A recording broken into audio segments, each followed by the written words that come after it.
প্রতিটা কলেজে তৃণমূল ছাত্র পরিষদ এই দুষ্কৃতিতার নেতা মনোজিৎ মিশ্রের মতো নেতাদের দাপাদাপি সারা পশ্চিমবঙ্গে জুড়ে প্রতিটি সরকারি কলেজে। আজকে কন্যাশ্রী, যুবশ্রী, রূপশ্রী এইসব দিলেই মহিলাদের সুরক্ষা দেওয়া হয়ে যাচ্ছে। মমতা ব্যানার্জি, আপনার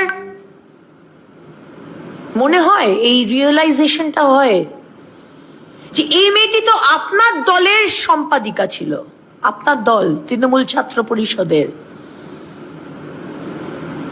আপনি তাকে সিকিউরিটি দিতে পারছেন না, আর আপনি পশ্চিমবঙ্গের মেয়েদের কি সিকিউরিটি দেবেন? নিজের মেয়েদেরকে আপনি সুরক্ষা দিতে পারেন না, আপনি পশ্চিমবঙ্গের অন্য মেয়েদের কি সুরক্ষা দেবেন?